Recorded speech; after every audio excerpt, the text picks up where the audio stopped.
Ini saya jawab semuanya, Bu. Ya, semuanya nggak apa-apa. Pertanyaan nomor 1, siapa narasumber dan pewawancaranya? Narasumbernya itu Pak Sarman dan pewawancaranya itu Raka. Nomor 2, apa isi dari wawancara ini? Isi dari wawancara ini adalah Raka mewawancarai Pak Sarman terkait pekerjaan yang dilakukan oleh Pak Sarman. Terus nomor 3, apa saja pertanyaan dan jawabannya? Pertanyaannya yang pertama itu, Pak, apakah pekerjaan Bapak? Raka bertanya kepada Pak Sarman, lalu Pak Sarman menjawab, saya sebagai seorang petani. Ya, beri tepuk tangan untuk kawan berdua. Nah, sekarang kita akan jelaskan terkait wawancara sederhana.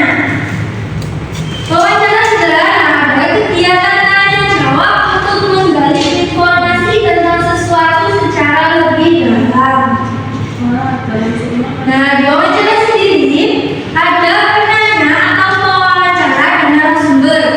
Narasumber adalah orang yang memberikan informasi kepada pewawancara secara lengkap dan jelas.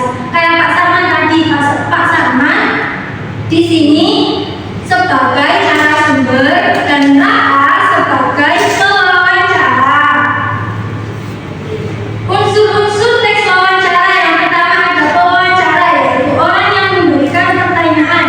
Yang kedua ada narasumber, yaitu orang yang menjawab pertanyaan berdasarkan pengalaman atau pengetahuannya.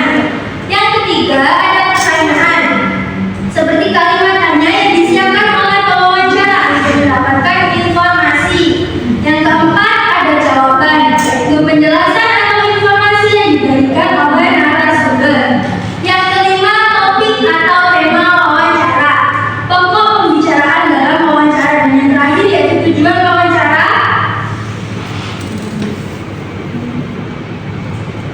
Di dalam wawancara sederhana itu menggunakan beberapa pertanyaan untuk menggali informasi dari narasumber.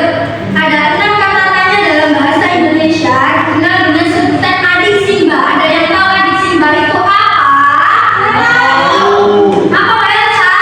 Apa? Adik simba. Apa? Apa? Gimana? Kenapa? Bagaimana? Siapa? Mengapa? Bagaimana? Untuk yang bertanya yaitu apa, digunakan untuk menanyakan hal atau peristiwa yang berhubungan dengan tema wawancara. Yang kedua ada di mana, itu digunakan untuk menanyakan lokasi yang berhubungan dengan tema wawancara. Yang ketiga